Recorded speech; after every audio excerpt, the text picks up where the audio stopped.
Have you ever been invisible? Not physically, of course, but in a way that cuts far deeper. Present in a room Forgive the filled with interruption. people, Not yet at all. completely erased. I must speak Acknowledged with you. with polite I am nods, listening. but never truly You seen. must listen. There's no Speaking time. words that What is it? dissolve What's into air happening? Calm before they down. reach Explain anyone's yourself. ears. Danger. We have to leave now. Cordelia Ashmont knew that particular species of loneliness better than anyone. At 28 years old, she had become what New York society in the year 1895 called, without mercy and without hesitation, unmarriageable. The word carried the weight of a death sentence in drawing rooms and ballrooms across Manhattan.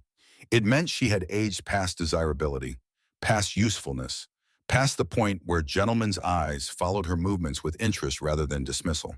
But what happens when a mysterious will from an eccentric aunt transforms the woman nobody wanted into someone everyone suddenly covets? And more importantly, what happens when the only man who can save her from ruin is a railroad magnate as cold as winter, who sees her as nothing more than another obligation to fulfill? This is the story of Cordelia and Thaddeus Rainwood, two hearts broken for different reasons, forced into proximity by the machinations of a dead woman who understood them better than they understood themselves. Two souls who had learned to make themselves invisible in crowded rooms, about to discover that being truly seen might be the most terrifying and exhilarating thing that ever happened to them. If you love slow burn romance, intellectual connection, and stories where partnership triumphs over loneliness, stay with us. Comment below where you're watching from. Let's begin. The ballroom of the Vanderbilt mansion gleamed under the light of 2,000 candles. Crystal chandeliers hung from the vaulted ceiling like frozen waterfalls, each prism splitting gaslight into dancing fragments of gold and amber that scattered across silk gowns and impeccably tailored evening coats. The winter air outside was bitter, the kind of February cold that turned Manhattan streets into wind tunnels and froze the breath in your lungs. But inside, 300 of New York's most elite citizens moved through an atmosphere perfumed with hothouse roses, warm champagne, and expensive ambition. The orchestra played Strauss. Couples waltzed in perfect synchronization, their movements a carefully choreographed display of breeding and wealth. Young women in their first or second seasons sparkled like gemstones, their laughter bright and calculated, their fans fluttering with practiced coyness. Young men prowled the perimeter, wolves in white tie and tails, assessing bloodlines and dowries with the same cold precision their fathers applied to stock portfolios. This was the opening ball of the 1895 winter season, the kind of event where reputations were made, alliances sealed, and hearts won, or broken, or most commonly, bartered away like commodities on the marriage market that operated beneath all the waltz music and champagne toasts. Cordelia Ashmont sat in the third chair along the wall, in the farthest corner of the ballroom, where shadows gathered despite all those candles. It was not an accident. The wall chairs existed in a geography all their own, an archipelago of social exile disguised as seating. This was the territory of the forgotten. Cordelia had learned over the course of 10 long seasons to make herself comfortable in obscurity. She wore a dress of dove gray silk, modest cut, expensive enough not to embarrass her family's standing, but deliberately chosen to avoid drawing the eye. No fashionable bustle, no daring neckline, no embellishments beyond simple mother-of-pearl buttons running up the high collar. Her dark hair was arranged simply, pulled back in a classic chignon without any of the elaborate curls and flowers that adorned the younger women's coiffures. She wore her mother's modest pearl earrings. No other jewelry. She had learned, painfully and over many seasons, that drawing attention only invited pity, and pity was far worse than being ignored. In her lap she held a book, not to read, of course. The lighting was too dim and the noise too distracting for actual comprehension. But as armor, a book said, "I am content. I do not need your dances or your conversation. I am perfectly satisfied with my own company and my own thoughts." It was a lie, but a useful one.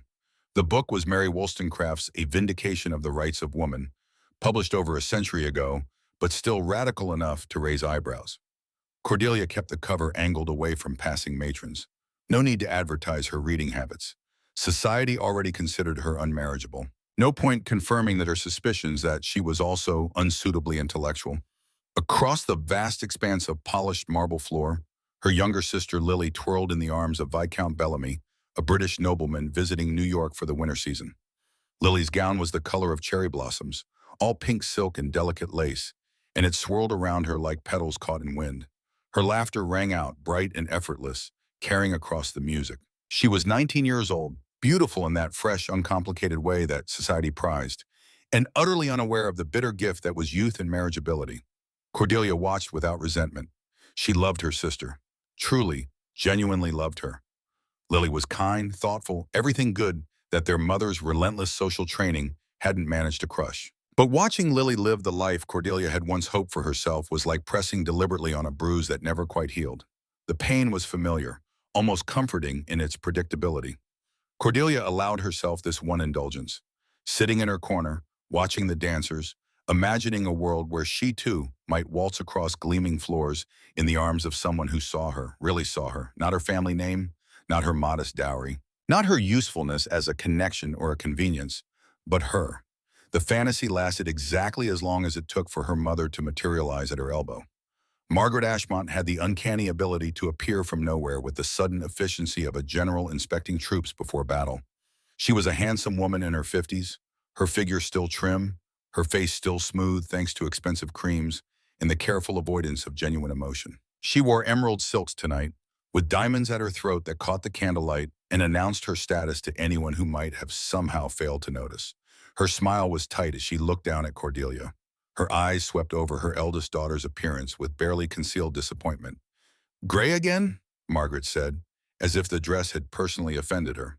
"You could at least wear something with color, Cordelia. How is any gentleman supposed to notice you when you insist on dressing like a governess?" Cordelia's fingers tightened on the book in her lap. She kept her voice level, her expression neutral. After 10 years of these conversations, she had learned to show nothing. "I believe that is precisely the point, Mother. There are no gentlemen interested in noticing me. Not anymore. There's no sense in pretending otherwise." Her mother's expression flickered. A brief flash of something that might have been sadness, or perhaps merely frustration at a daughter who refused to keep playing a game she had already lost. "Don't be dramatic," Margaret said, though her voice had softened fractionally. "You are still an Ashmont. You still have value. Your father's business connections alone should be worth something to the right sort of man." Value. The word sat heavy in Cordelia's chest, cold and dense as a stone dropped into dark water. She had value in the same way a chair had value, or a vase, or a carefully bred horse. Functional, decorative if positioned correctly in the right light, but ultimately replaceable.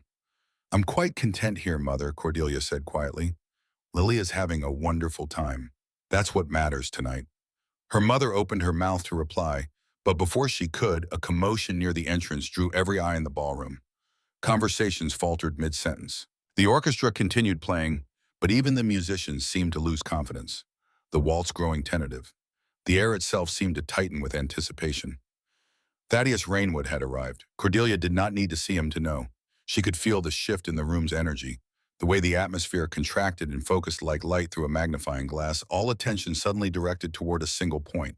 She knew of him, of course. Everyone in New York did. Thaddeus Rainwood was not a man who entered rooms quietly, not because he sought attention, quite the opposite, but because his presence simply demanded it. He was power and old money and a railroad empire that stretched from New York to San Francisco. He was a name that appeared in the financial pages of newspapers, in boardrooms, in congressional hearings about industrial regulation. He was wealth that predated the revolution, a family line that traced back 3 centuries. He was also, if the whispers were to be believed, as cold as the winter wind howling outside the mansion walls. Cordelia's mother straightened, her expression brightening with that particular glow that ambition kindled in the eyes of New York matrons. "Rainwood," Margaret breathed, and the name carried weight, reverence, calculation. "He almost never attends these functions. What a coup for Mrs. Vanderbilt." Against her better judgment, against every instinct that told her to keep her eyes on her book and maintain her careful obscurity, Cordelia glanced toward the entrance. And for one singular, breathless moment, she saw him. Thaddeus Rainwood stood in the doorway, and the first thing Cordelia noticed was his height. He was tall, easily 6 feet 2 inches, which made him tower over most men in the room. His hair was dark, nearly black, swept back from a high forehead in a style that suggested either a skilled valet or a man who controlled every detail of his appearance with ruthless precision. His evening coat was impeccably tailored. The black wool fitted so perfectly across his broad shoulders that it might have been sewn directly onto his frame. His face was all sharp angles, strong jaw, high cheekbones, a mouth that looked like it had forgotten how to smile, pressed into a line that suggested both discipline and disappointment. But it was his eyes that stopped her. Gray, storm cloud gray, the kind of gray that looked colorless from a distance but held depths of shadow and light when examined closely, and utterly, completely devoid of warmth. He looked like a man who had seen too much and felt too little, who had learned to lock everything vulnerable behind walls so high and smooth that nothing could scale them. He looked, Cordelia thought, with a strange pang of recognition, like a man who had made himself unreachable in his own way. Not through plain dresses and corner chairs, but through sheer emotional distance. Present in the room but somehow separate from it. Acknowledged but not known. Seen but not understood.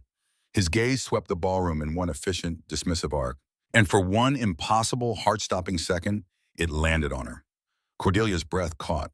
Not because he looked at her with interest. He didn't. His eyes passed over her the way one might glance at a piece of furniture while searching for something else. Acknowledged, assessed in that fraction of a heartbeat, and immediately forgotten. His gaze moved on, cataloging faces, seeking someone or something more important. It lasted less than a heartbeat. But in that heartbeat, Cordelia felt the full weight of her erasure, sharp as a blade between her ribs, undeniable as gravity. He looked away and she exhaled, shaken by something she could not name. Ridiculous man, her mother muttered beside her, though there was admiration beneath the criticism. So proud, as if his railroad fortune makes him a god among men. Cordelia did not respond. She was not thinking about his pride. She was thinking about his eyes and the hollow ache they had carried. She was thinking that perhaps Thaddeus Rainwood was not cold at all. Perhaps he was just as alone as she was, wearing his isolation like armor instead of gray silk. Perhaps they were both ghosts haunting the same gilded ballroom, unseen and unseeing, two lonely people surrounded by hundreds. The thought made her unutterably sad. The evening dragged on. Cordelia declined 2 invitations to dance, smiled politely, claimed fatigue. By the time the ornate clock above the ballroom's main entrance struck 11, her head ached from the noise and her heart ached from the sameness of it all. She needed air, silence, a few moments away from the crushing weight of all this forced celebration. Cordelia rose from her chair, careful to move quietly. She had become expert at this over the years, the art of existing in spaces without disturbing them. She slipped along the wall, past clusters of gossiping matrons, past young couples stealing moments of scandalous proximity. She found refuge in the quieter corridors of the Vanderbilt mansion. The walls here were lined with portraits of stern-faced ancestors, their painted eyes following her as she walked. Gaslight flickered in sconces, casting dancing shadows. She discovered a small alcove near a window overlooking the mansion's winter gardens. The curtains were heavy velvet, the color of burgundy wine. The window seat was cushioned, inviting. Outside, the February night was dark and still, the gardens blanketed in snow that looked blue in the moonlight. Cordelia sank onto the cushioned seat and pressed her forehead against the cool glass. The window was cold enough to sting, but the sensation was grounding, real. A small sharp brightness in an evening that had felt numbingly identical to every evening before it. She closed her eyes and allowed herself, just for a moment, to imagine a different life, one where she was not overlooked, where someone looked at her and saw not the unmarriageable eldest Ashmont daughter, but Cordelia. Just Cordelia, a woman with thoughts and dreams and opinions that mattered, a woman whose mind was valued as much as her family connections, a woman who was seen, truly seen. "Are you unwell?" The voice came from behind her, low and startling in its closeness. Cordelia jerked upright, her heart slamming against her ribs. She spun on the window seat, one hand pressed to her chest. Thaddeus Rainwood stood 3 paces away, his dark eyes fixed on her with an intensity that made her forget how to breathe. He did not look annoyed at finding her here. He did not look anything at all. His expression was perfectly controlled, that same mask of careful neutrality. But there was something in the way he stood, too still, shoulders too tense, that suggested he was just as surprised to find her as she was to see him. Cordelia's voice came out thin, breathless.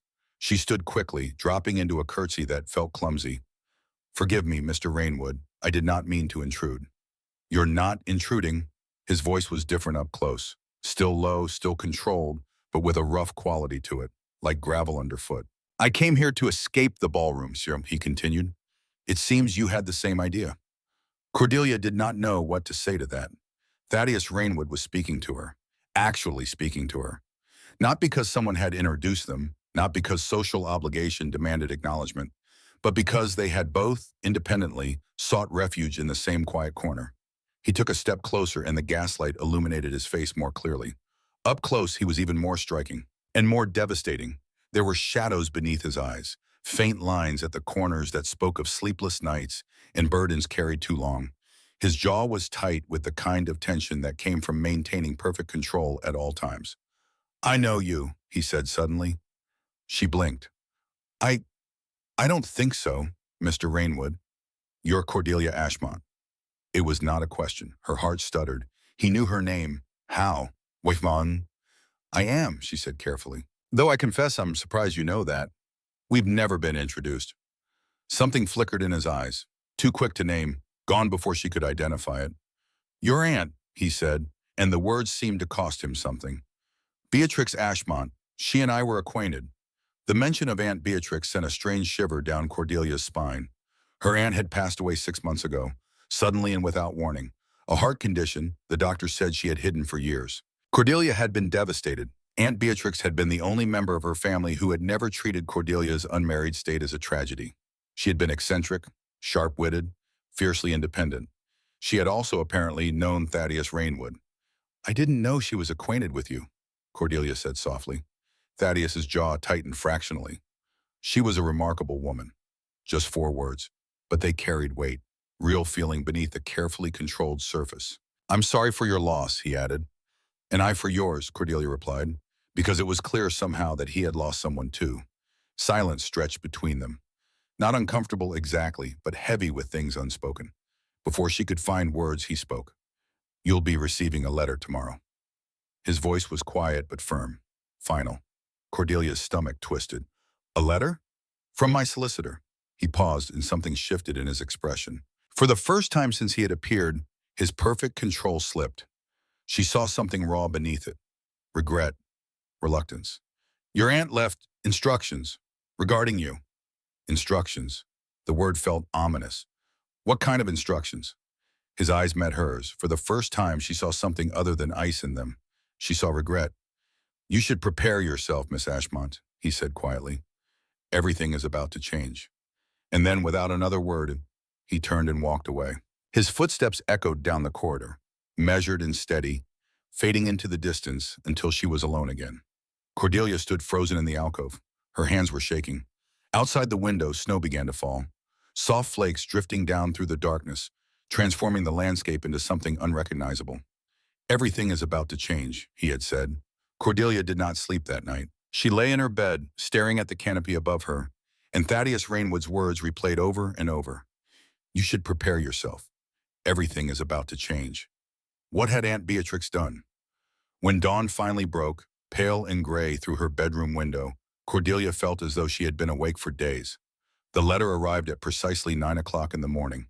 Cordelia was in the morning room pretending to eat breakfast while her mother read correspondence and her father hid behind the morning edition of the New York Times. Lily was still asleep. The butler entered, carrying a silver tray with a single envelope upon it, heavy cream paper, a wax seal stamped with an elaborate crest, her name written across the front in precise, elegant script. "Miss Cordelia Ashmont." "For Miss Cordelia," the butler announced. Her mother looked up sharply. "For Cordelia? Who would be writing to Cordelia?" Cordelia's hands trembled as she took the envelope. The paper was expensive, the kind used by attorneys. The wax seal bore the initials F and A intertwined, Fairchild and Associates. She broke the seal. The room fell silent. Even her father lowered his newspaper. Cordelia unfolded the letter and began to read. "Dear Miss Ashmont, I am writing on behalf of the late Mrs. Beatrix Ashmont, whose last will and testament I had the honor of drafting. You are hereby requested to attend a formal reading of said will at the offices of Fairchild and Associates, located at 42 Wall Street, at 2 o'clock this afternoon. Your attendance is required as you are named as a primary beneficiary. Mr. Thaddeus Rainwood will also be in attendance, serving as executor of Mrs. Ashmont's estate. Please confirm your attendance at your earliest convenience. Your obedient servant, Edmund Fairchild, Esquire." Cordelia read it twice more. Primary beneficiary, Aunt Beatrix had left her something. Something significant enough to require a formal reading. Something important enough that Thaddeus Rainwood would be there as executor. "Well," her mother demanded. "What is it?" Cordelia looked up. It's from Aunt Beatrix's solicitor.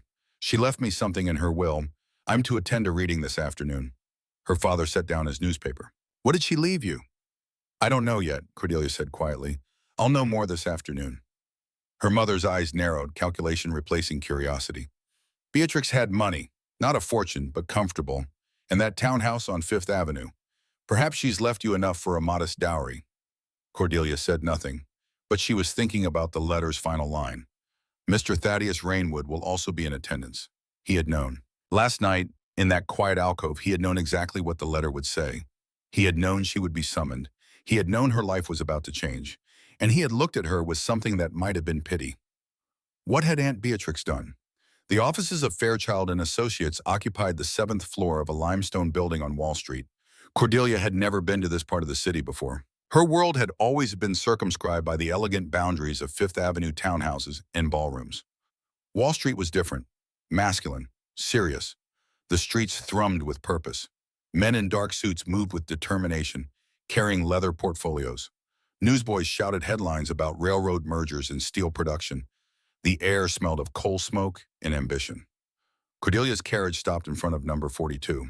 A brass plaque beside the entrance read, Fairchild and Associates, Attorneys at Law, established 1847. Her maid Mary accompanied her inside. The interior was all dark wood paneling, leather-bound law books, and the distinctive smell of old paper and ink. A clerk ushered them up a narrow staircase to the 7th floor. The waiting area was elegant in an understated way. Leather chairs, a single window overlooking the street below. Cordelia sat, her hands folded in her lap, trying to calm the nervous flutter in her chest. Thaddeus Rainwood was already there. He stood by the window with his back to the door, hands clasped behind him, looking down at the street. He wore a dark gray suit, perfectly tailored, his posture military straight. When Cordelia entered, she saw his shoulders tighten fractionally. He did not turn to acknowledge her arrival. Miss Ashmont, a warm voice greeted her instead. Edmund Fairchild was a man in his early 60s with kind eyes, silver hair, and fingers perpetually stained with ink. He had the weathered look of someone who had spent decades navigating the complicated intersections of family, money, and law. Please sit, he said, gesturing to one of the leather chairs arranged before his massive mahogany desk. We're waiting for one more party, and then we can begin. Cordelia sat, acutely aware of Thaddeus Rainwood's presence behind her. She could feel him there like a physical weight. Mary stood discreetly near the door. The silence was suffocating. The door opened again. 3 more people entered. A young woman about Cordelia's age whom she vaguely recognized as a distant cousin, Margaret Winters. 2 elderly relatives whose names Cordelia could not immediately recall. They took their seats with murmured greetings, casting curious glances at Cordelia and barely concealed awe at Thaddeus Rainwood, who had finally turned from the window but remained standing. When everyone was seated, Mr. Fairchild cleared his throat. Now that we are all assembled, he began, let us proceed. He opened a leather portfolio and withdrew a document covered in Beatrix Ashmont's unmistakable handwriting. Bold, slanted, utterly confident. Seeing it again made Cordelia's throat tighten with grief. I, Beatrix Ashmont, Mr. Fairchild read aloud, being of sound mind and body, do hereby declare this to be my last will and testament. Cordelia's heart hammered. To my dear cousin Margaret Winters, I leave my collection of Japanese prints in the sum of $5,000. Margaret gasped softly. To Harold and Constance Miller, Fairchild continued, nodding at the elderly couple, I leave my library of botanical texts in the sum of $3,000 each. Appropriate murmurs of gratitude. Then Fairchild's voice grew more deliberate. To my beloved niece, Miss Cordelia Ashmont, I leave the entirety of my remaining estate. The room went utterly silent. Cordelia could not breathe. Entirety of my remaining estate. The estate includes, Fairchild continued, Ashmont House, my residence located at 847 Fifth Avenue, Manhattan. Thornfield Manor, my country estate comprising 200 acres in Litchfield County, Connecticut. All furnishings, art, books, and personal effects contained within both properties. And all financial assets, including stocks, bonds, and real estate investments, held in my name at the time of my death. He paused. The current value of the liquid assets is approximately $15 million. Someone in the room made a choke sound. It might have been Cordelia herself. $15 million. The sum was incomprehensible. More money than she had ever imagined possessing. Enough money to make her one of the wealthiest women in New York, in America. Her vision blurred. Her hands gripped the arms of the leather chair, knuckles white. This could not be real. However, Mr. Fairchild said, and that single word cut through the shock like a knife through silk, this inheritance is conditional. Of course it was. Fairchild adjusted his spectacles and read directly from Beatrix's handwriting. Miss Cordelia Ashmont must marry within 6 months of the reading of this will. The marriage must be legally binding and recognized by the state of New York. Should she fail to meet this condition, the entire estate will be liquidated. All proceeds will be donated to the charitable organizations listed in Appendix C, specifically those dedicated to women's education and economic independence. Marry within 6 months, or lose everything. Cordelia's mind reeled. This made no sense. Beatrix had never pressured her to marry, had never treated her unmarried status as shameful. Why would she do this? But Fairchild was still reading. Furthermore, I have appointed Mr. Thaddeus Rainwood as executor and guardian of this condition. Cordelia's eyes flew to where Rainwood stood near the window. His jaw was tight, his hands clenched at his sides. Mr. Rainwood, Fairchild continued, is tasked with ensuring that Miss Ashmont's suitor is a man of honor, good character, and genuine regard. Should Mr. Rainwood determine that a proposed match is motivated solely by financial gain, or that the suitor is otherwise unsuitable, he holds the authority to reject the engagement. His decision in this matter is final and binding. The room spun. Thaddeus Rainwood had the power to approve or reject any man Cordelia might wish to marry. He stood between her and $15 million, between her and everything Beatrix had wanted to give her. Why? The word tore out of Cordelia. Her voice was raw, too loud. Why would she do this? Fairchild's expression softened. Your aunt left you a letter, Miss Ashmont. Perhaps it will provide some clarity. He withdrew another sheet of paper, this one covered entirely in Beatrix's handwriting. He handed it across the desk. Cordelia took it with shaking hands. She unfolded it and began to read. Shandan read, and her aunt's voice filled her mind as clearly as if Beatrix were standing beside her. My dearest Cordelia, if you are reading this, then I have departed this world, and you are likely furious with me. Good. Anger means you're alive, and that's precisely what I need you to be. You have spent 28 years making yourself small, overlooked, acceptable. You've convinced yourself that being dismissed is the same as being safe. It isn't, darling girl. It's a slow death. I am giving you a fortune because you deserve it. You are brilliant, thoughtful, and capable of extraordinary things. But I'm giving it with a condition because I know you. Left to your own devices, you would let this money sit untouched. You would continue to live in the shadows, making yourself smaller and quieter, never demanding more from this world than it's willing to give you. Marry, Cordelia. But not just anyone. Marry someone who sees you, who values you, who makes you feel alive. Someone who understands that a partnership of minds is worth more than any social connection or financial arrangement. I have entrusted Thaddeus Rainwood with this task because he too knows what it means to be unnoticed in a crowded room. He understands loneliness. He understands the cost of hiding oneself behind walls of propriety and expectation. He will not let you settle. He will not let you accept less than you deserve. I have known Thaddeus for 5 years. He came to me broken after losing his wife, hollow with guilt and loneliness. I taught him political economy. He taught me about the realities of industrial labor. We became friends, true friends, and I came to understand that he is one of the finest men I have ever known. Honorable, thoughtful, capable of deep feeling despite the walls he builds to protect himself. You have 6 months, my darling. 6 months to seize the life you were always meant to live. Do not waste them being afraid. I want you to be seen, Cordelia, truly seen, by someone worthy of the privilege.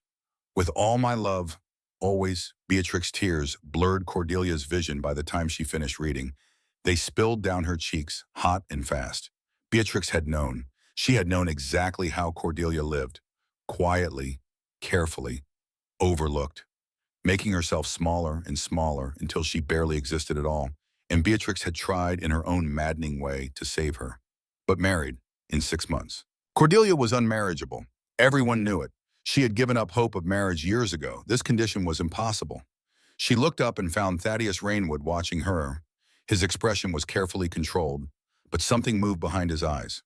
Understanding or pity, or both. You agreed to this? Cordelia's voice shook. You agreed to be executor of this. She could not find a word adequate to describe what Beatrix had done. Your aunt did not give me much choice, Thaddeus said quietly. His voice was rough, strained. She made me promise before she died. I owed her a great debt. I could not refuse. And if I refuse? If I simply choose not to marry? Then you lose everything, he said. And there was no satisfaction in his tone, only resignation. And your aunt's estate goes to charity, which I suspect was exactly what she expected you to do. Cordelia stared at him. Mr. Fairchild cleared his throat gently. If I may, he said, his voice kind, I believe Mrs. Ashmont designed this will with great care. Either you marry and claim the inheritance, securing your own future and independence, or you refuse and the money funds institutions that will help other women achieve what you have chosen to reject for yourself. Either way, women benefit, women gain power and autonomy. It was brilliant. Beatrix had created a situation where Cordelia could not lose without other women winning. But it was also maddening, manipulative. She was the most ruthless woman I ever knew, Thaddeus said, and there was something almost like affection beneath the words. And the wisest.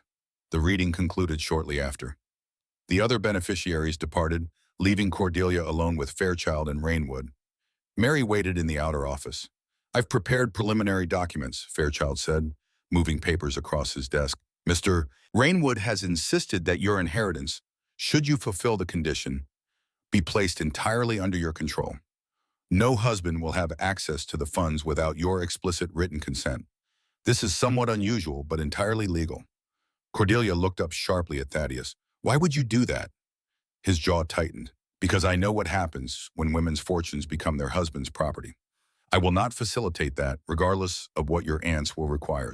There was something fierce in his voice, something personal. Your first wife, Cordelia said, understanding dawning. She had money. A great deal of it, Thaddeus confirmed, which her family used to secure our marriage, which I inherited when she died, which I have spent the past 5 years trying to give away in ways that might honor who she was rather than what she represented to her family. Silence fell again, heavier now with shared understanding. I should leave you to absorb this information, Fairchild said tactfully, rising. Mr. Rainwood, perhaps you might escort Miss Ashmont to her carriage. Thaddeus nodded curtly. Of course. They descended the narrow staircase in silence. On the street, her carriage waited. Mary already stood beside it, but Thaddeus stopped Cordelia with a gentle hand on her arm before she could climb in. Miss Ashmont, he said, his voice low, I want you to understand something. She looked up at him, this tall, cold, impossibly remote man who now held her future in his hands. I did not ask for this responsibility, he continued. I did not want it, but I gave my word to Beatrix, and I will honor it, which means I will reject any man who sees you as $15 million rather than as Cordelia Ashmont. His use of her first name without title or formality sent an unexpected shiver through her. How will you know the difference, she asked, and heard the bitterness in her own voice. How can anyone see me as anything other than the fortune now? The moment this becomes public, I'll be the most sought-after woman in New York, but not because of who I am, because of what I'm worth. Something shifted in his expression, a crack in that perfect control. Then we'll have to find someone who knew your worth before the inheritance, he said quietly. Someone who saw you when you were overlooked. The words hung between them, weighted with meaning she did not yet understand. Before she could respond, he stepped back. You should go home, he said. This is a great deal to process, but Miss Ashmont. He paused, his gray eyes holding hers. Think quickly. 6 months is not as long as it sounds, and the wolves are already circling. Then he turned and walked away, his tall figure disappearing into the crowd of dark-suited men moving along Wall Street. Cordelia stood frozen on the pavement. She was rich. She had to marry. And Thaddeus Rainwood, the coldest, most remote man in New York, was the only one who could help her, or destroy her. The news spread through New York society with the speed of wildfire. By the next morning, every drawing room from Washington Square to Central Park knew that Cordelia Ashmont, the unmarriageable wallflower, had inherited $15 million. Cordelia Ashmont was now the most eligible woman in New York. The irony was not lost on her. 3 days after the will reading, Cordelia sat in the drawing room of her family's townhouse and watched the parade of suitors with something approaching despair. Flowers filled every available surface. Roses, orchids, lilies, hothouse blooms that must have cost a fortune in February. They arrived by the dozen, each bouquet accompanied by a card declaring undying admiration from men who had never spoken to her before this week. The cards were all variations on the same theme. I have long admired you from afar. Your grace and intelligence have always captivated me. I would be honored by the opportunity to call upon you. Lies. All of it. Pretty lies dressed up in expensive paper. Her mother was in heaven. Margaret Ashmont moved through the flower-filled rooms like a general surveying conquered territory, reading each card with undisguised glee, making lists of the most promising suitors, planning tea times and dinner parties with strategic precision. Lord Pemberton has called twice already, Margaret announced, consulting her list. A British Earl, Cordelia. Think of it, you could be a countess. He's 53 years old, Cordelia said quietly. What does age matter when he has a title? Her mother countered. And Mr. Harrison Carver sent the most exquisite orchids. He's very well connected politically, a state senator with aspirations for Congress. Harrison Carver. Cordelia had met him exactly once, at a charity function 2 years ago. He had looked through her as if she were glass. Now, apparently, he had discovered her existence. They don't see me, Mother, Cordelia said, finally setting down her book. They see $15 million. Her mother's expression softened fractionally. Of course they do, darling, Margaret said, not unkindly. That's how the world works. Money changes everything. But I haven't changed, Cordelia said. I'm the same person I was last week. The same person who's been sitting in corner chairs for 10 years.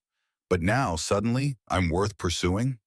It's reality, her mother said firmly, and you have 6 months to make a choice. You should be grateful these men are interested, whatever their motivations. A knock at the drawing room door interrupted them. The butler entered, carrying yet another silver tray. Mr. Harrison Carver to see Miss Cordelia, he announced. Margaret's face lit up. Show him in.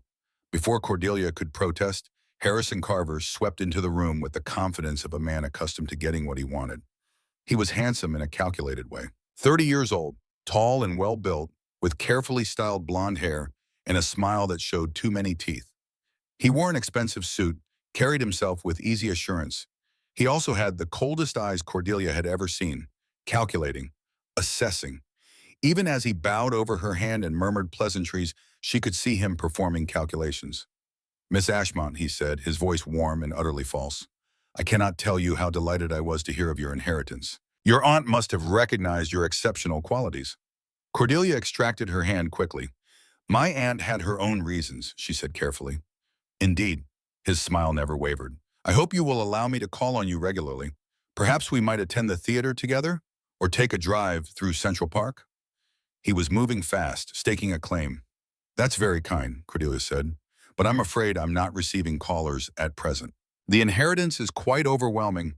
Of course, he interrupted smoothly. Take all the time you need, though I hope you won't take too much time.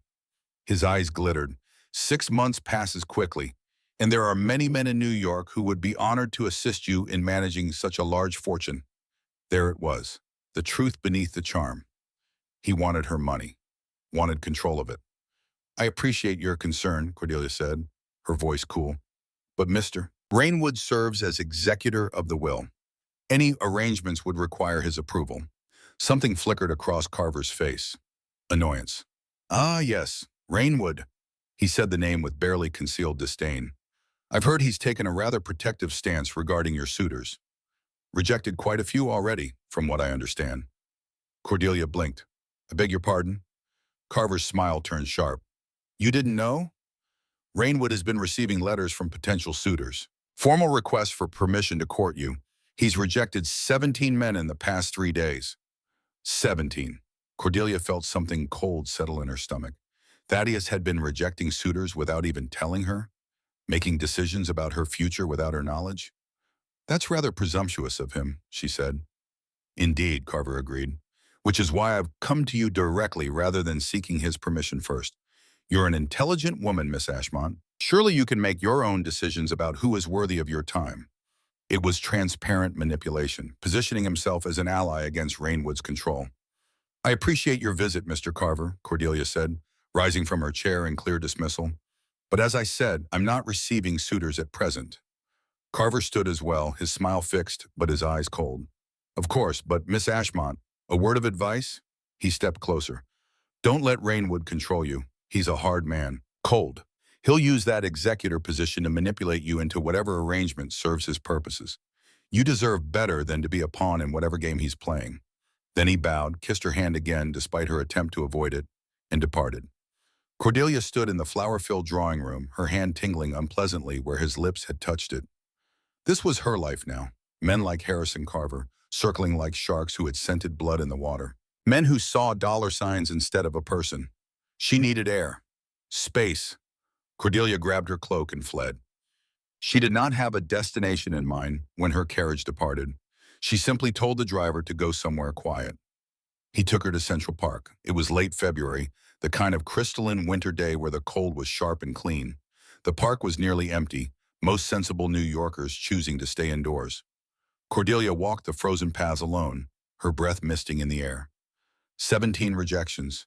Thaddeus Rainwood had rejected 17 men without consulting her. Just decided they were unworthy and dismissed them.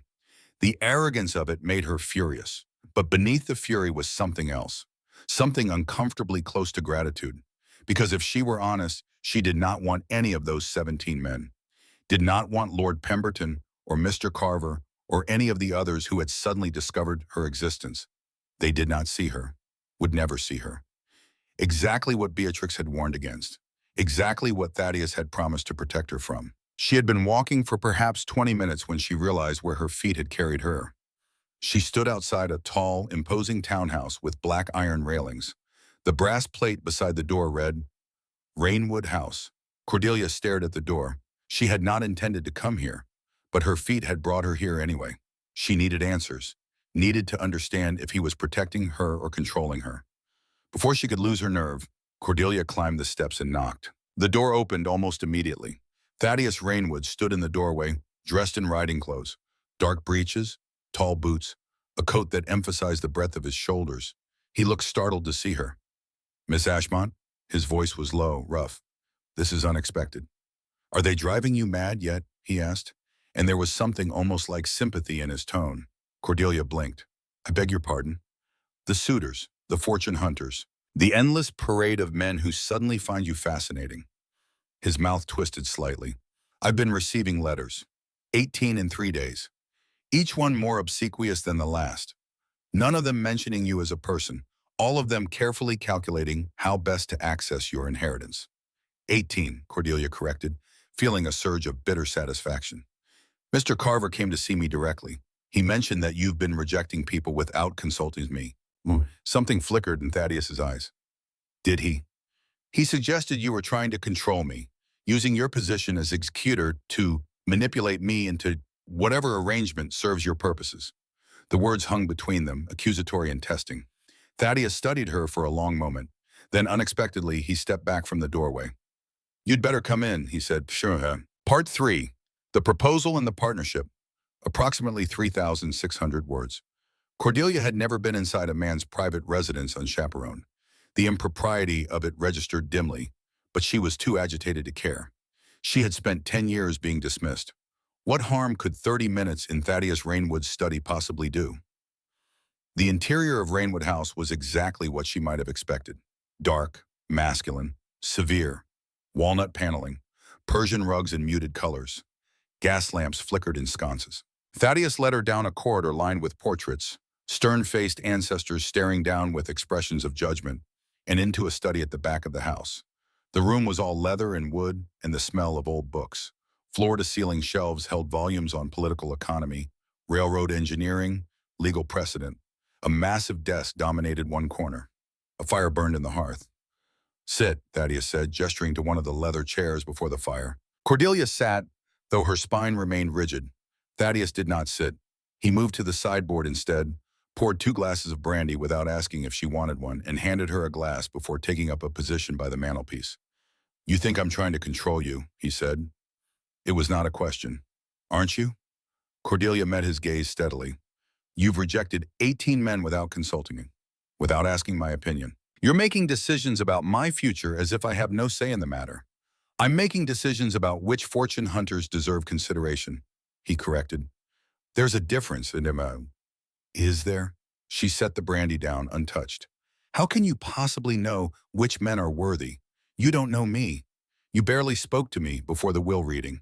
What gives you the right to decide who is suitable? Thaddeus was quiet for a long moment. He stared into the fire, his jaw tight. Your aunt gave me that right, he said finally, and I gave her my word I would protect you from exactly this, from men who see dollar signs instead of a person. But I'm not a child, Cordelia said, frustration bleeding into her voice. I don't need protection. I need… What? He turned to look at her, and the intensity in his gray eyes stopped her words. What do you need, Miss Ashmont? A husband who wants your money?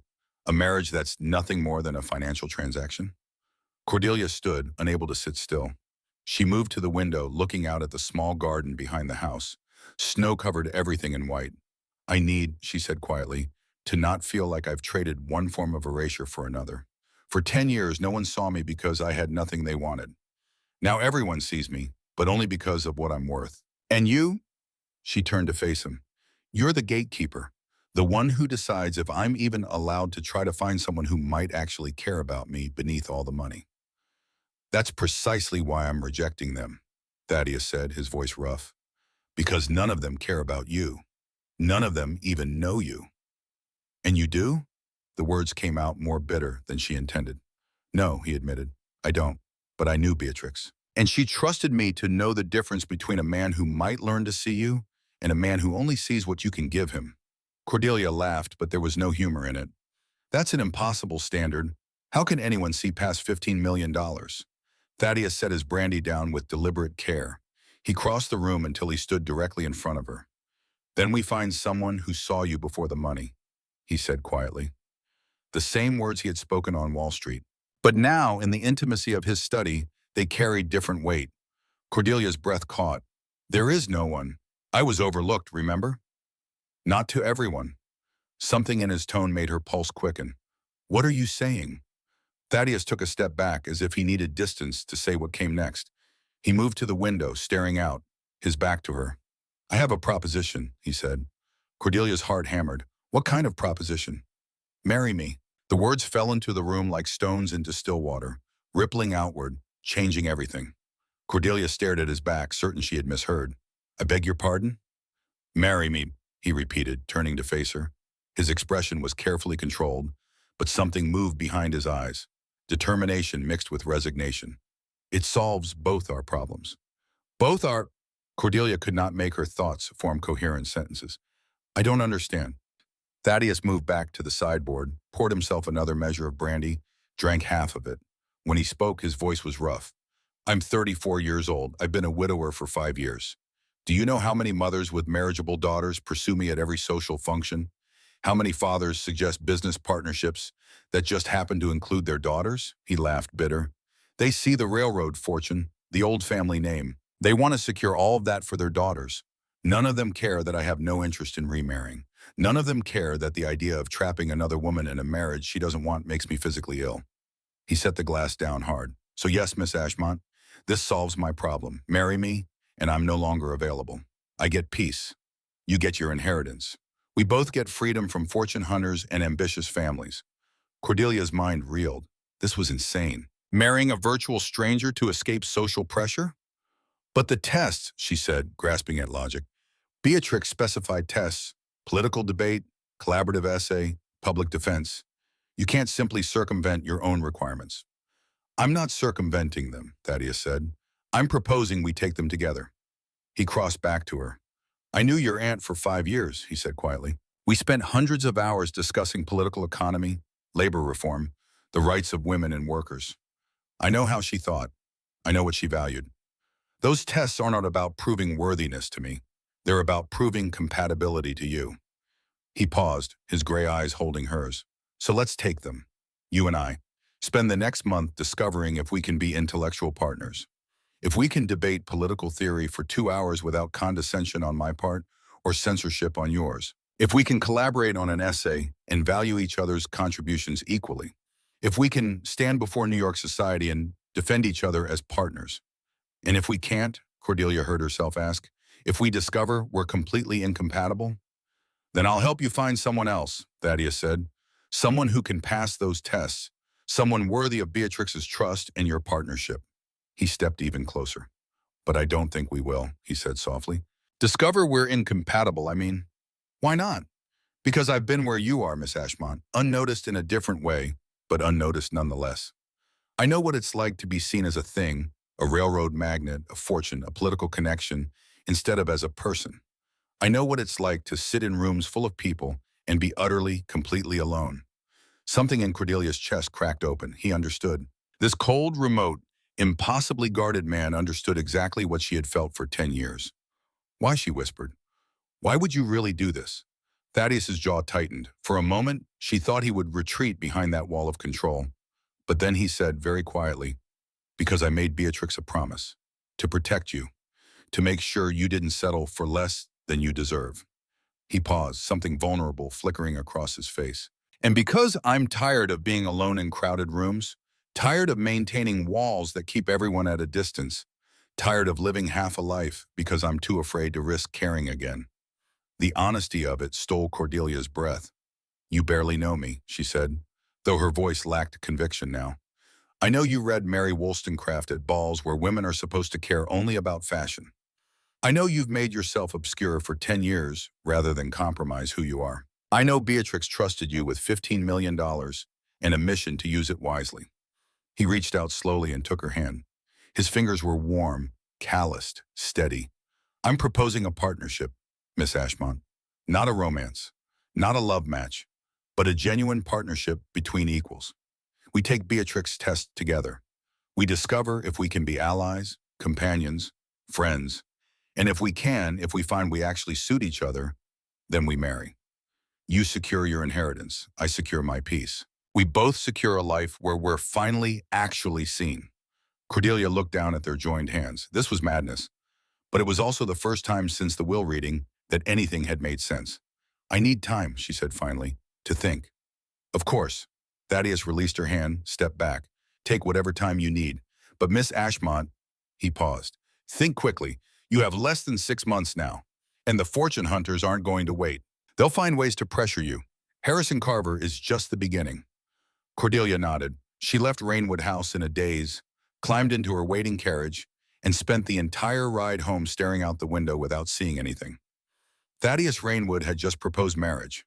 Not out of love, not out of desire for her fortune, but out of something stranger and more compelling. Mutual loneliness and a desperate desire to be seen. It was the most honest proposal she had ever imagined receiving, and heaven help her, she was actually considering it. Chapter 4, The Decision. Cordelia did not sleep that night. She lay in her bed, staring at the familiar canopy, and tried to think through Thaddeus's proposal logically. The practical arguments were compelling. He was wealthy enough that her fortune genuinely did not matter to him. He had proven that by having Fairchild structure the inheritance to remain entirely under her control. That alone set him apart from every other man in New York. He understood loneliness, understood what it meant to be seen as a thing rather than a person. He had been Beatrix's friend, her trusted confidant. If her aunt had believed in his character enough to make him executor, that judgment carried weight. The tests were real. He was not proposing they circumvent Beatrix's requirements, but rather that they attempt them together. But the practical arguments were not what kept her awake. What kept her awake was the memory of his voice when he said, I'm tired of being alone in crowded rooms, the raw honesty of it, the vulnerability beneath his careful control. What kept her awake was the possibility, terrifying and exhilarating, that she might actually find what Beatrix wanted for her. Not just a husband, not just financial security, but a genuine partner. What if Thaddeus Rainwood could be that person? By the time dawn broke gray and cold through her window, Cordelia had made her decision. She would try. Not because she believed it would work, but because for the first time in 10 years, someone was offering her the possibility of being seen. And that possibility, however slim, was worth the risk. 3 days later, Cordelia sent a note to Rainwood House. Mr. Rainwood, my answer is yes. I accept your proposition. When shall we begin the tests? C. Ashmont. His response arrived within 2 hours. Miss Ashmont, tomorrow evening, my study, 6 o'clock. We'll begin with the debate. Choose your topic carefully. T. Rainwood. Cordelia read the note 3 times. Tomorrow. She had 1 day to prepare for a 2-hour political debate with one of the sharpest minds in New York. She went to her room, locked the door, and pulled out every book on political economy she had hidden in the back of her wardrobe over the years. If Thaddeus Rainwood wanted an intellectual partner, she would show him exactly what Cordelia Ashmont's mind was capable of when finally given permission to speak freely. The following evening, Cordelia arrived at Rainwood House at precisely 6 o'clock. She wore a simple day dress in deep blue, no jewelry except her mother's pearls. She had decided this was not a social call. This was intellectual combat. Thaddeus himself answered the door. He wore dark trousers and a white shirt with the sleeves rolled to his elbows. No jacket, no tie. "Miss Ashmont," he said, stepping aside. "Punctual, I appreciate that." "I imagine we'll need every minute of the 2 hours," Cordelia replied. Something that might have been approval flickered in his eyes. "Indeed, come." He led her to the study, but the room had been transformed. The desk had been pushed to one side. Two leather chairs now faced each other before the fire, a small table between them holding a decanter of brandy, two glasses, a pitcher of water, and unexpectedly, a pot of tea. "I wasn't sure which you'd prefer," Thaddeus said. "Beatrix always insisted on tea for our debates, said it kept the mind sharp." The mention of her aunt sent a pang through Cordelia's chest. "Tea," Cordelia said, "please." He poured for both of them, handed her a cup, and settled into the chair opposite hers. The fire crackled between them. "The rules," Thaddeus said, his voice taking on a formal quality. "We debate for 2 hours. No topic is off limits. No opinion is too radical. We may disagree, we almost certainly will, but we do so with respect for each other's reasoning. The goal is not to win, but to think together, to challenge and be challenged." He paused. Beatrix's test was never about agreeing. It was about whether we could disagree without contempt, whether we could value each other's intelligence even when we held opposing views. "Do you understand?" Cordelia set her teacup down carefully. "I understand, but I have a question before we begin." "Ask." "Did you pass this test with Beatrix?" Thaddeus smiled, a real smile this time, though edged with sadness. "It took us 4 attempts. The first 3 debates ended with one or both of us too angry to continue. Beatrix accused me of typical masculine condescension. I accused her of willful contrarianism. We were both right." He leaned forward slightly. "But the 4th time, we found our rhythm. We learned to listen as much as we argued, to build on each other's ideas instead of tearing them down. That's when we became genuine friends. That's when I understood what intellectual partnership actually meant." "And you think we can find that rhythm?" Cordelia asked. "In 2 hours?" "I think we can discover if there's potential," Thaddeus said. "If we can be honest with each other. If we can show who we actually are." Cordelia took a breath. This was it, the moment where she either continued hiding or revealed herself fully. "Then I should tell you something," she said. "I'm not who society thinks I am. The quiet wallflower who reads to pass time, that's a performance, a protective coloring. Underneath, I have opinions about labor law, women's suffrage, industrial regulation, and economic inequality that would shock my mother and horrify most of the men who've been sending me flowers." Thaddeus's expression shifted, interest replacing mere politeness. "Go on." "I think the current industrial system is creating a permanent underclass of workers who have no meaningful economic power. I think women's exclusion from higher education and professional life is not just unjust, but economically wasteful. I think the concentration of wealth in the hands of a few families, including mine, including yours, is unsustainable and morally indefensible without corresponding social responsibility." She stopped, heart pounding. Instead of dismissing her, Thaddeus leaned back in his chair, something like satisfaction crossing his face. "Now," he said quietly, "we can actually begin. Choose your topic, Miss Ashmont, and don't hold back." Cordelia felt something unfurl in her chest. Permission. Actual permission to think out loud, to argue, to be intelligent without apology. "Labor reform," she said firmly. "You own a railroad. You employ thousands of workers. Defend your position on wages and working conditions. And don't condescend to me by pretending the current system is acceptable." Thaddeus's smile was sharp, the smile of someone who had found a worthy opponent. "I won't," he promised, "but you'll have to be specific in your criticisms. I don't defend the indefensible. I'm trying to reform it from within. So tell me, Miss Ashmont, what precisely would you change?" And they were off. For the next 2 hours, Cordelia and Thaddeus Rainwood debated labor law with intensity she had never experienced. She argued for mandatory safety standards, shorter working hours, minimum wages, the right to organize. He countered with economic realities, the difficulty of implementing reforms without bankrupting companies, political obstacles, resistance from workers themselves who feared change might cost them employment. But here was the revelation. He did not dismiss her arguments. He engaged with them, built on them, pointed out weaknesses in her logic not to humiliate but to sharpen her thinking.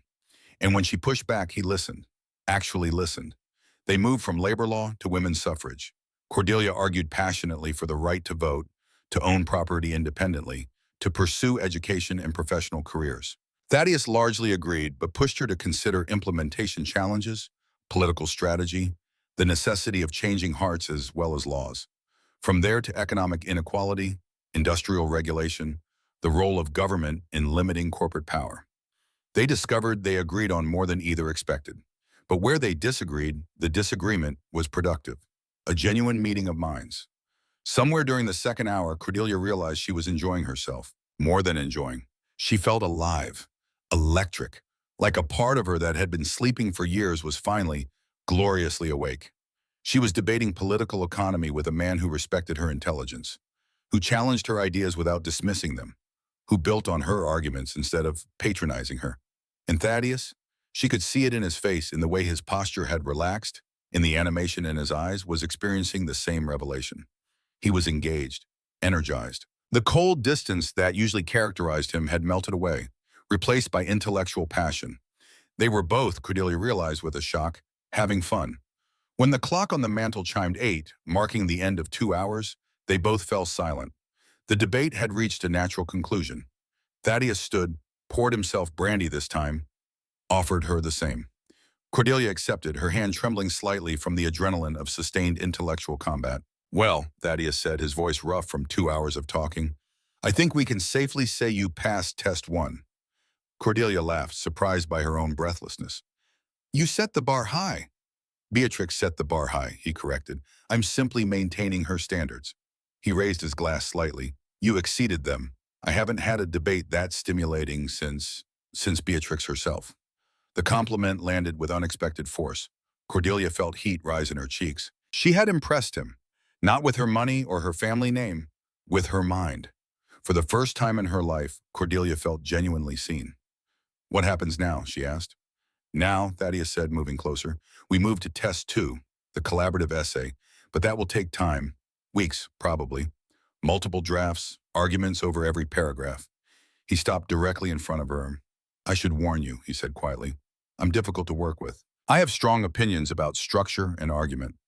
I will challenge every unsupported claim. I will demand evidence for every assertion. Writing with me will be frustrating." "Good," Cordelia said, surprised by her own boldness. "I'd be disappointed if it were easy." Something shifted in his expression, heat flickering behind the ice. "Cordelia," he said, and her given name in his deep voice sent shivers down her spine. "I think Beatrix knew exactly what she was doing when she designed these tests." "What do you mean?" "I mean, she knew that intellectual partnership, real, genuine intellectual partnership, is more intimate than most marriages ever achieve. She knew that minds meeting as equals is rarer and more precious than any conventional romance." He paused, his eyes searching hers. "And she knew that you and I might find exactly that, if we were brave enough to try." Cordelia's breath caught. This was dangerous territory. They had agreed to a practical arrangement, not a romance. But standing this close to him, still buzzing from 2 hours of exhilarating debate, she felt something shifting between them. "We should start the essay," she said, though her voice lacked conviction. "Soon. Tomorrow," Thaddeus agreed. "Come back tomorrow evening. We'll outline our argument together." He stepped back, restoring proper distance, but his eyes remained locked on hers. "Cordelia, may I call you Cordelia?" She nodded. "You can call me Thad. Everyone I actually consider a friend does." "Thad," she tested the name, less formal, more human. "Thank you," he said quietly, "for tonight, for being exactly who Beatrix believed you were, for proving that some risks are worth taking." Then he walked her to the door, helped her into her cloak with surprising gentleness, and watched from the doorway as her carriage pulled away. Cordelia looked back through the carriage window and saw him standing there, illuminated by lamplight, looking less like a cold railroad magnate and more like a man who had just discovered something unexpected. Something that might, possibly, be hope. Over the next 3 weeks, Cordelia and Thad fell into a rhythm. Every evening at 6 o'clock, Cordelia arrived at Rainwood House. They would settle into the study, their chairs now permanently arranged facing each other by the fire, and work on the collaborative essay Beatrix's will required. The topic they had chosen was ambitious, on partnership, a new model for marriage in the industrial age. It was Thad's idea, proposed the second evening when they were outlining potential subjects. "If we're going to write something," he had said, It should be something that matters, something that could actually change minds. Cordelia had agreed immediately. What better way to explore whether they could truly be partners than by writing about partnership itself? But the process was exactly as frustrating as Thad had warned. They argued over everything. The thesis statement alone took 4 hours to craft. Thad wanted to focus on economic partnership, the practical advantages of marriages where both parties maintained financial independence and contributed to household decisions. Cordelia wanted to emphasize intellectual partnership, the necessity of mutual respect, shared interests, genuine conversation. They're not mutually exclusive, Cordelia had argued on the fifth evening, her patience wearing thin. Economic partnership without intellectual respect is just a business arrangement. Intellectual partnership without economic equality is just another form of subordination. Thad had looked at her for a long moment, then smiled. You're absolutely right. We need both. That's precisely what makes this model revolutionary. They had finally settled on a thesis that wove both threads together. Modern marriage must evolve from a hierarchical institution of male ownership to a genuine partnership characterized by intellectual equality, economic autonomy, and mutual regard. From there, they divided the essay into sections. Cordelia would write about the historical treatment of women in marriage, drawing on Wollstonecraft and John Stuart Mill. Thad would provide economic data from his railroad company, demonstrating how women's labor, both paid and unpaid, contributed to industrial prosperity but went unrecognized and unrewarded. They would collaborate on the conclusion, offering a vision of what marriage could become if it were built on partnership rather than possession. The writing sessions were intense. Cordelia would arrive with pages she had drafted the night before. Thad would read them aloud, stopping to question every claim, every piece of evidence, every turn of phrase. This paragraph is too defensive, he said one evening, pointing to a section where Cordelia argued that women's intellectual capacity equaled men's. You're wasting energy answering objections from people who won't be convinced anyway. State it as fact, defend it with evidence, move on. Cordelia had bristled initially. I'm trying to anticipate counter-arguments. You're apologizing for having an opinion, Thad interrupted, but his tone was gentle. Beatrix never apologized. Neither should you. He was right. Cordelia rewrote the paragraph, stronger, clearer, unapologetic, but she gave as good as she got. When Thad drafted a section using dense economic jargon, Cordelia crossed out half of it. You're writing for economists, she said. We're writing for everyone. If a shop girl or a factory worker can't understand this, we've failed. Thad had looked offended. I'm trying to be precise. You're trying to sound impressive, Cordelia countered. Say it simply, say it clearly. Make people feel why this matters, not just understand the theory. Thad had stared at her. Then slowly he smiled. You're right, again. They rewrote the section together, Thad providing the data, Cordelia translating it into language that sang. Somewhere during these sessions, something shifted. The intellectual respect they had established during the debate deepened into genuine affection. They began to anticipate each other's arguments, finish each other's sentences, build on ideas seamlessly. They also began to talk about things beyond the essay. One evening, after a particularly productive session, they sat by the fire drinking tea, and Thad asked quietly, "What happened to make you disappear for 10 years?" Cordelia was silent for a long moment. No one had ever asked her that question. Not directly, not with genuine curiosity rather than pity. I was 19, she said finally. My second season. There was a man, William Hartley. He was charming, attentive, everything a young girl dreams of. He courted me for 3 months. I thought he saw me. Really saw me. She paused, the old pain still sharp after all these years. Then I overheard him talking to his friend at a ball. He said, her voice caught. He said I was tolerably pretty, but dreadfully dull. No conversation, no spirit. But the dowry is decent, so I'll make do. Thad's expression darkened. Cordelia. I realized in that moment that I had been performing, she continued, playing the role society wanted. Quiet, agreeable, ornamental. And he found even that performance dull. So I thought, if being what they want makes me boring, perhaps being myself will make me unmarriageable. And unmarriageable felt safer than being married to someone who saw me as something to make do with. So you made yourself invisible, Thad said quietly. I made myself honest, Cordelia corrected. I stopped pretending to be interested in gossip and fashion. I started reading what I wanted, thinking what I wanted, saying what I thought, at least when I was alone, and society responded exactly as I expected. I became undesirable, unmarriageable, dismissed. She looked up at him. It hurt less than being seen and found wanting. Thad reached across the space between them and took her hand. William Hartley was a fool, and so was everyone else who looked at you and saw nothing worth knowing. What about you? Cordelia asked, needing to shift focus away from her own pain. You said your first marriage was unhappy. What happened? Thad was quiet for so long she thought he wouldn't answer. Then, Victoria was in love with someone else when we married. Thomas Brennan, an artist, poor, completely unsuitable in her family's eyes. They forced the match with me instead. Railroad fortune, old name, everything proper on paper. He stared into the fire, his jaw tight. She was miserable from the first day, I knew it. I could see it in her eyes every time she looked at me. Disappointment, resentment, resignation. But I told myself it would get better, that she would come to care for me eventually. That duty would become affection. It didn't, Cordelia said softly. It didn't. We lived as strangers in the same house, polite, distant. I threw myself into business. She threw herself into charitable work. We barely spoke. And then she got sick.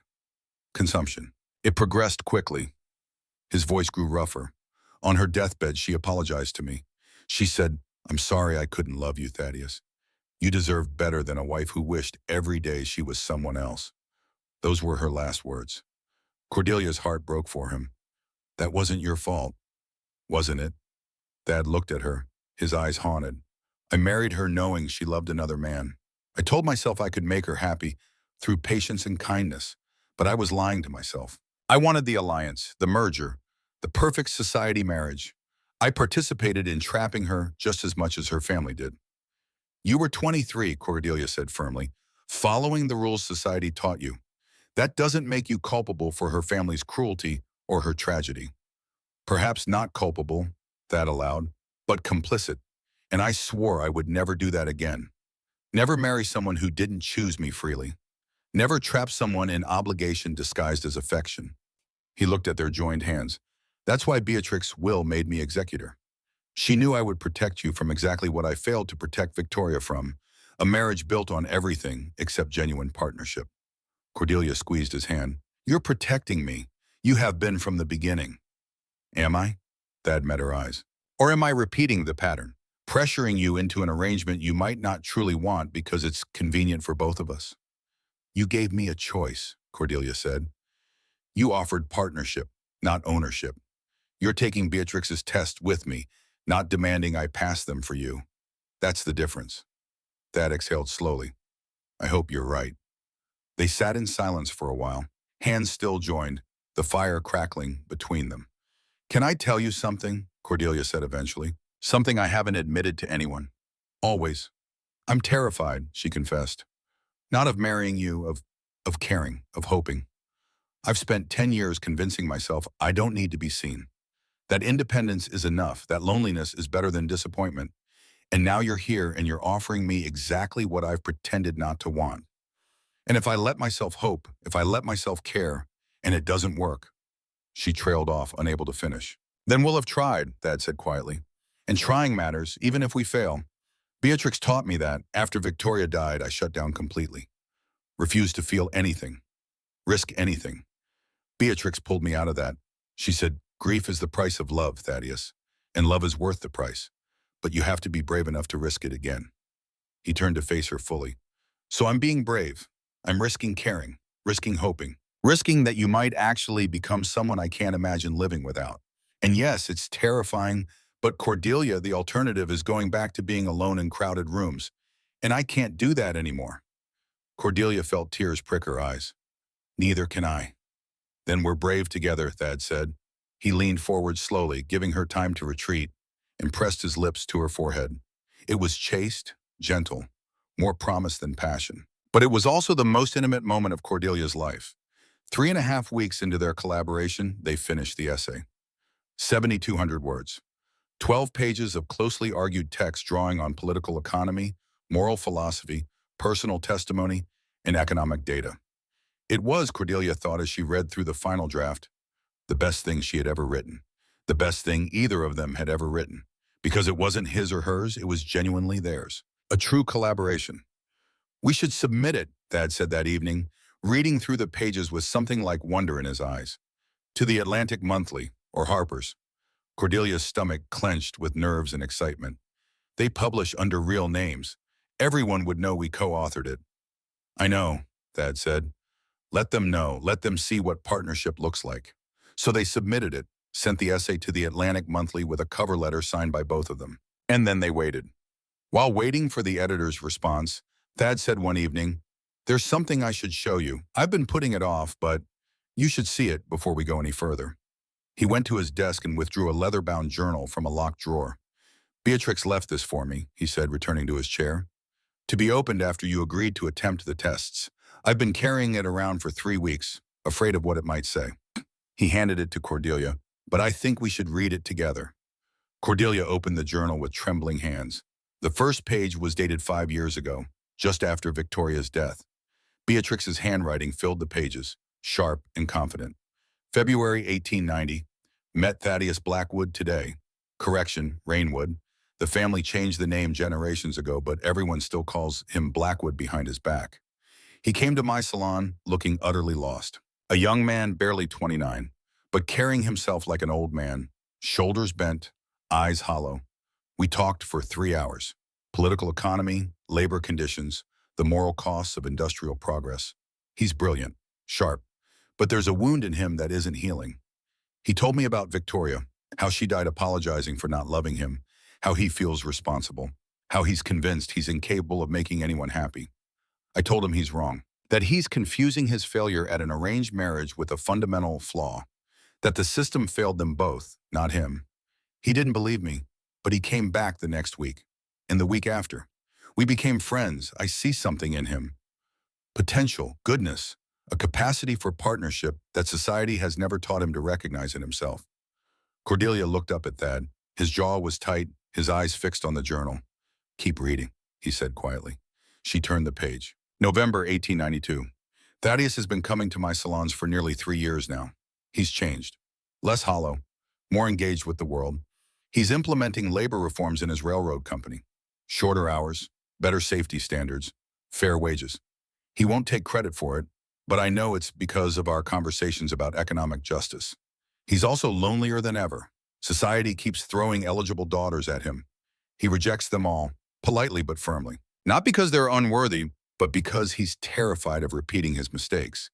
He needs someone who understands partnership, someone who values intellectual honesty over social performance, someone who won't see him as a prize to be won, but as a person to be known. Which brings me to my niece. Cordelia's breath caught. Cordelia came to tea today. She's 25 now. 10 years of society have nearly crushed her. She wears gray, speaks in monosyllables, hides behind books. But when I asked about her reading, her eyes lit up. She's been studying Wollstonecraft Mill, political theory that would shock her mother. She has opinions, fire, intelligence. She's just learned to hide it all because society punished her for being interesting. I see the same wound in her that I see in Thaddeus. Different origins, same result. Two brilliant people convincing themselves they're better off alone. What if I could give them to each other? She was planning this, Cordelia whispered. For years. Thad nodded, his expression unreadable. Keep reading. March 1894. Thaddeus asked today why I've never married. I told him the truth.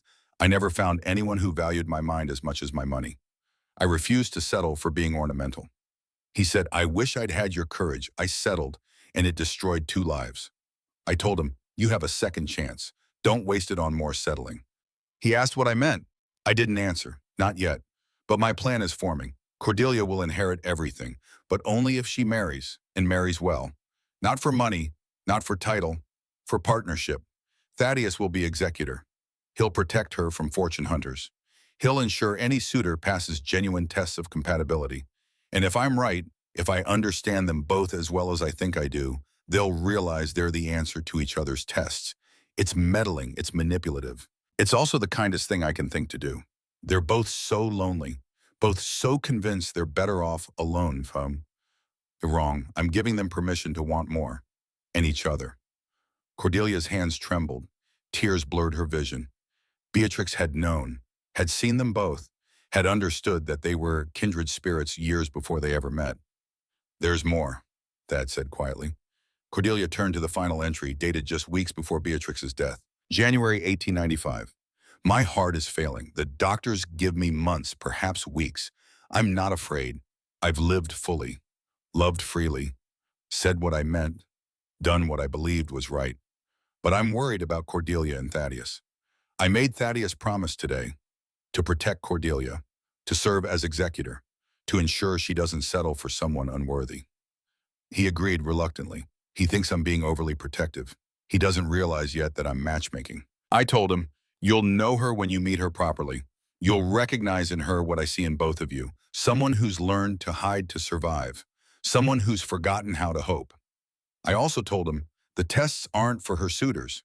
They're for you, to discover if you can be partners, to learn if you suit each other, to see if two lonely people can stop being lonely together.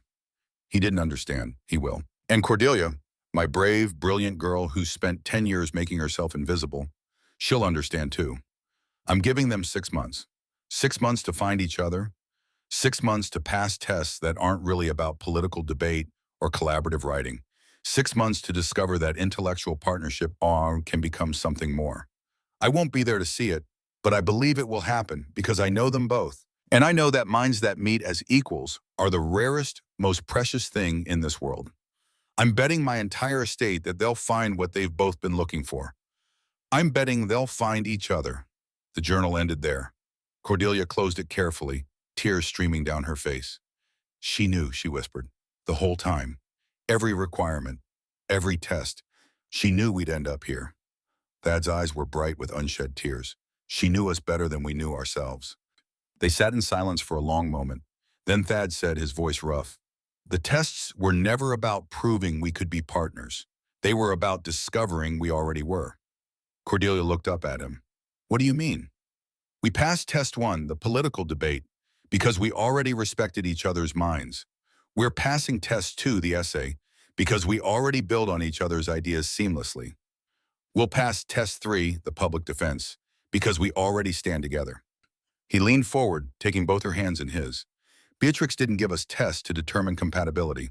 She gave us permission to recognize what was already there. Cordelia's heart raced. Thad, I propose marriage as a practical arrangement, he said, a solution to mutual problems. But Cordelia, somewhere between that first debate and tonight, it stopped being practical.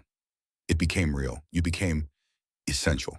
He paused, searching for words. I don't know when it happened. Maybe when you challenged every assumption I made about labor economics. Maybe when you rewrote my jargon into something beautiful. Maybe that first night when you walked into my study looking nervous and defiant and absolutely certain you could hold your own against me. His grip on her hands tightened. But I know this. I'm not proposing anymore as a practical solution. I'm asking, really asking, will you marry me? Not because of Beatrix's will, not to secure an inheritance or escape fortune hunters, but because I've spent 3 weeks discovering that you're the most extraordinary person I've ever known. Because debating with you is the best part of my day. Because reading your writing makes me see the world differently. Because when I imagine my future, you're in every version of it. Cordelia couldn't breathe. I'm asking, Thad continued, his voice breaking slightly, because I'm in love with you.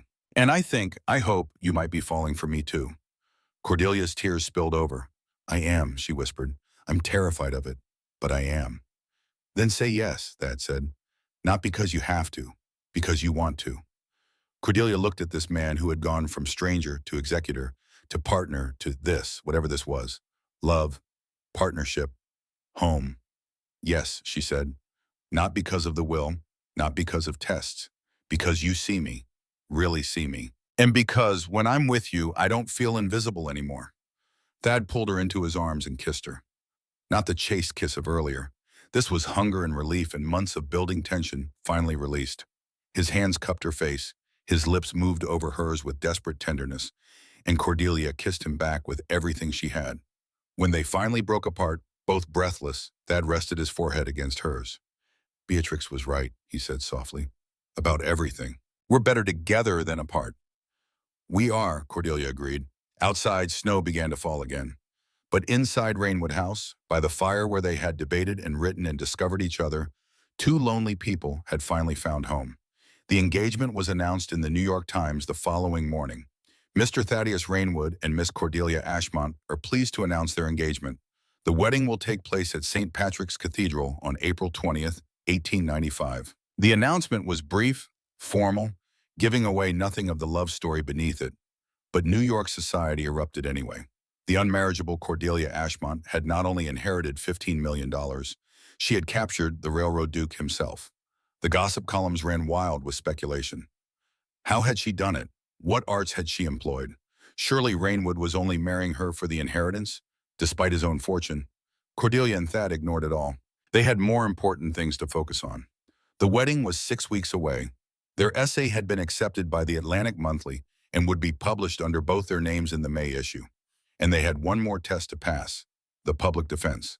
But they had not counted on Harrison Carver.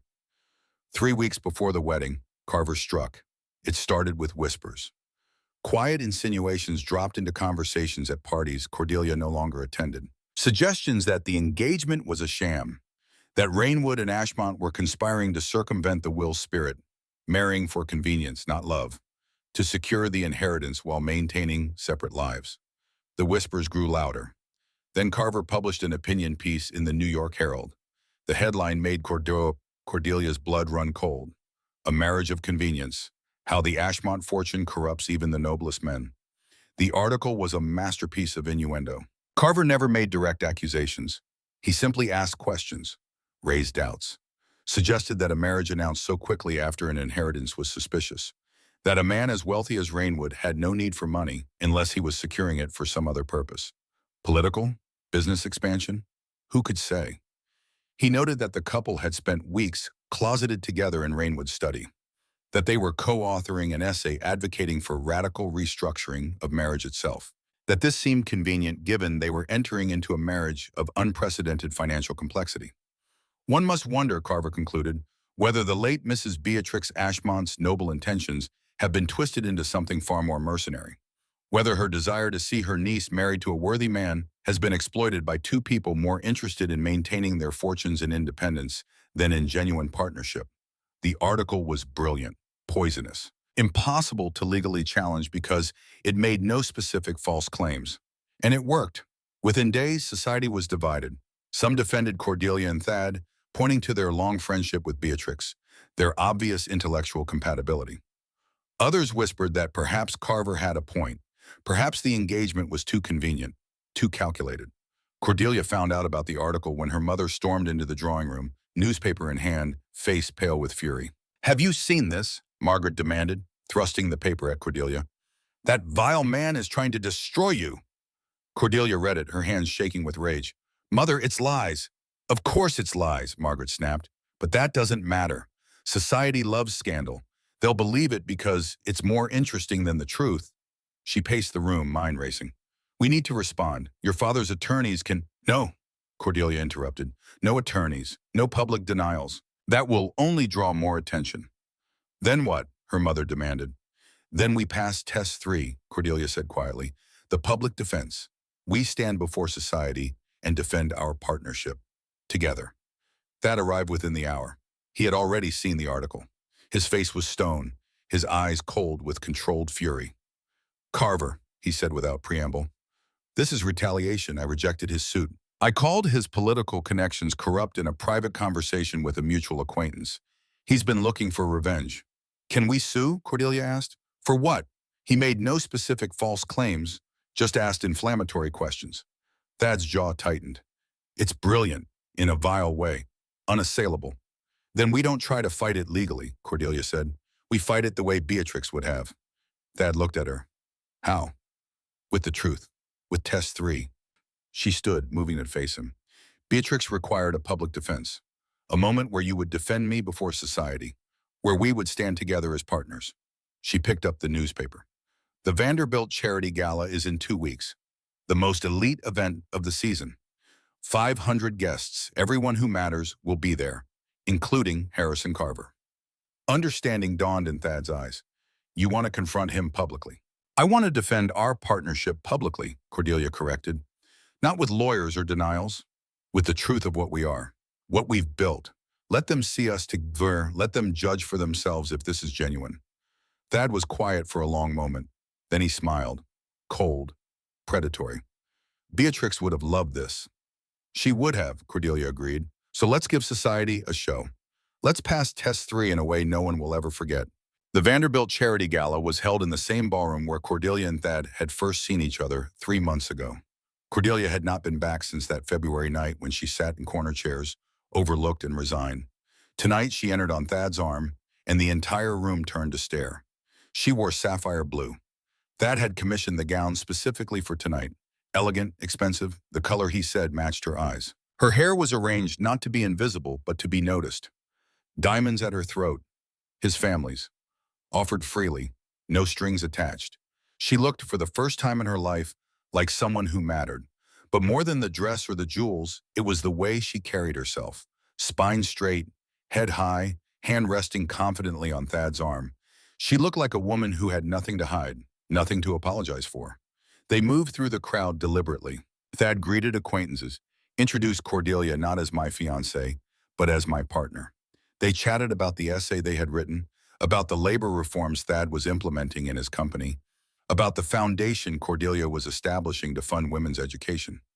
They were gracious, charming, utterly confident, and with every conversation, every shared glance, every moment of easy partnership, the whispers began to shift.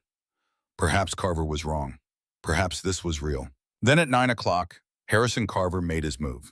He approached them in the center of the ballroom, where hundreds could overhear, and said loudly, "Mr. Rainwood, Miss Ashmont, how delightful to see you both. Together, as always." The words were innocent. The tone was anything but. The crowd quieted. This was what they had come to see. Confrontation. Drama. Thad's expression did not change. "Senator Carver, I'm surprised to see you at a charity gala. I didn't think generosity was in your nature." Low blow. Several people gasped. Carver's smile tightened. "I could say the same about partnership, Rainwood. But here you are, engaged to a woman you barely knew 3 months ago. How convenient."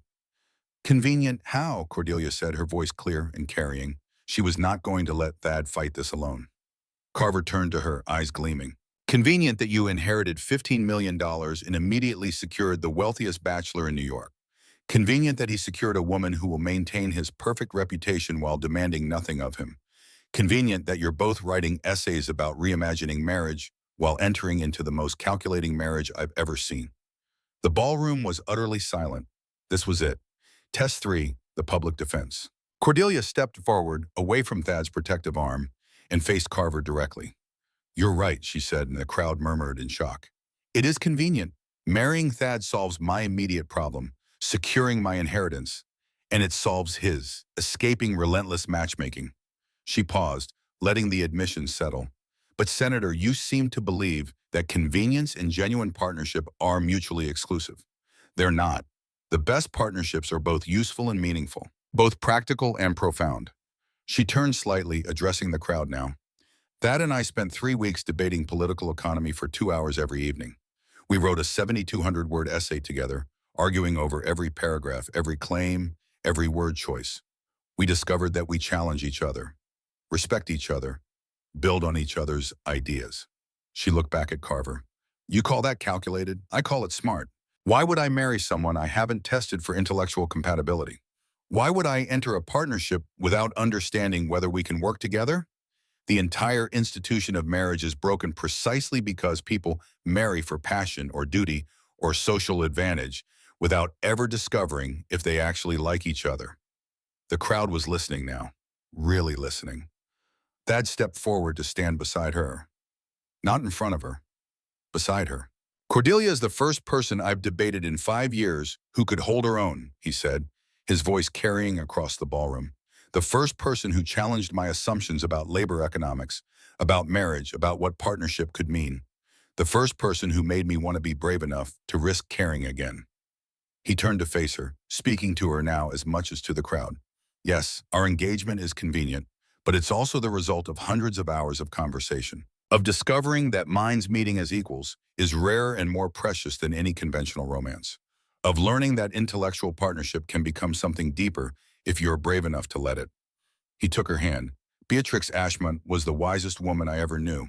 She left a will designed to force Cordelia to choose carefully, to reject men who saw only her fortune, to demand genuine partnership. And she made me executor because she knew I would protect Cordelia from settling for less than she deserved. His grip on her hand tightened. What she didn't tell me, what I had to discover on my own, was that I was taking those tests too, learning whether I could be the kind of partner Cordelia deserved, whether I could value her mind as much as her money, whether I could stand beside her as an equal instead of trying to protect or control her. He looked back at Carver. So, yes, Senator. Our marriage is convenient. It's also the result of genuine intellectual partnership, mutual respect, and the courage to hope that two lonely people could stop being lonely together. If that seems calculated to you, perhaps it's because you've never experienced partnership yourself. The ballroom erupted, not in whispers or scandalized gasps, in applause. It started with one person, then another, then dozens, then hundreds. People who had been whispering about scandal were now applauding the most honest defense of marriage they had ever heard. Carver's face went white, then red. He opened his mouth, closed it, then turned and stalked out of the ballroom. Defeated, the crowd surged forward, congratulating Cordelia and Thad, asking about their essay, expressing admiration for their honesty. But Cordelia barely heard them. She was looking at Thad, and he was looking at her. And in that moment, surrounded by hundreds of people, they were the only two who mattered. We passed, she whispered. We did, he agreed. All three tests. So now what? Thad smiled. Now we get married. For real. Not because of a will, because I love you, because you're my partner, because I can't imagine my life without you.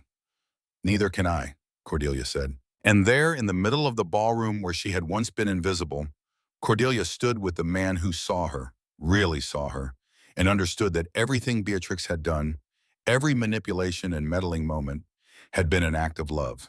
She had given them permission to want more, and they had found it. The library at Thornfield Manor had become Cordelia's favorite room in the house. Not Thad's Manhattan townhouse, not his estate in the Adirondacks, but Thornfield, the country house Beatrix had left her, where they had chosen to make their primary home. The room was bathed in afternoon sunlight. Books lined the walls, Beatrix's collection mixed with new acquisitions. A desk sat by the window, covered with correspondence related to the Ashmont Foundation for Women's Education. 3 colleges now, educating hundreds of women in political economy, science, law. Cordelia sat in a wingback chair by the fireplace, reading their latest publication.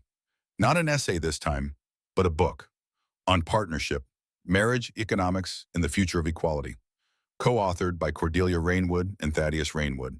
It had been published 3 months ago and was already in its second printing. Still reading your own work? Thad's voice came from the doorway, amused and affectionate. Cordelia looked up and smiled, still amazed that people care what we think. They should care, Thad said, crossing the room to kiss her forehead. We wrote something that matters. He was right. The book had sparked conversations across the country about marriage law, women's property rights, the economic value of unpaid labor. It was being discussed in universities, in political circles, in drawing rooms. 2 overlooked people had written something the world could not ignore. How was the meeting? Cordelia asked. Thad had spent the morning with labor union representatives. Productive. We've agreed to 8-hour workdays across all Rainwood lines. Full implementation by January. He settled into the chair opposite hers. Your arguments about worker productivity convinced the board. Our arguments, Cordelia corrected, as she always did. Our arguments, Thad agreed, smiling. A knock at the library door. Their housekeeper, Mrs. Blackwell, entered carrying a bundle wrapped in blankets. She's awake, ma'am, Mrs. Blackwell said, and asking for you. Cordelia held out her arms, and the housekeeper carefully transferred the bundle. Beatrix Eleanor Rainwood, 8 months old, named for the aunt who had orchestrated her parents' meeting. Dark hair like her father's. Gray eyes that were already showing flecks of blue. She was perfect. Hello, little one, Cordelia murmured, settling their daughter in her lap. Beatrix immediately grabbed for the book, fascinated by the pages. She has your curiosity, Thad observed. And your determination, Cordelia countered. She refused to sleep until she'd finished investigating every corner of her nursery. They sat together, the 3 of them, in comfortable silence. Outside, the gardens that had been Beatrix's pride bloomed in early spring color. Inside, the fire crackled. Books surrounded them, and love filled the spaces where loneliness had once lived. Do you ever wonder, Cordelia said eventually, what Beatrix would think? If she could see us now? Every day, Thad admitted. He reached across to run a gentle finger over their daughter's cheek. I think she'd be insufferably smug. I told you so would be carved on her tombstone if she'd had her way. Cordelia laughed. She would, but she'd also be proud. Of the foundation, of the book, of the reforms you're implementing. Of you, Dad said quietly. Most of all, she'd be proud of you. The woman she always knew you could be if someone just gave you permission to stop hiding. Cordelia felt tears prick her eyes. She gave us both permission. To want more. To risk hoping. To believe partnership was possible. She did, Dad agreed. He stood, crossed to her chair, and knelt beside it. One hand on her shoulder, one on their daughter's back, completing the circle. I love you, he said. Not because of convenience or inheritance or anything except that you're the most extraordinary person I've ever known. My partner, my equal, my home. I love you too, Cordelia said, for seeing me when I was invisible, for challenging me to stop hiding, for being brave enough to hope we could find each other. Baby Beatrix chose that moment to grab a fistful of Cordelia's hair and yank, giggling at her mother's surprised yelp. Thad laughed, gently extracting the tiny fingers. Definitely your determination. They sat together as afternoon faded into evening, as the fire burned low, as baby Beatrix eventually dozed off in her mother's arms. Two people who had learned what it meant to be invisible. Two people who had found each other in the darkness. Two people who had discovered that being truly seen, really, genuinely seen, was the most precious gift anyone could give. And above the mantel, in a place of honor, hung a portrait of Beatrix Ashmont. Painted from life years ago, eyes sparkling with intelligence and mischief, looking down at the family she had orchestrated with a smile that seemed to say, I told you so.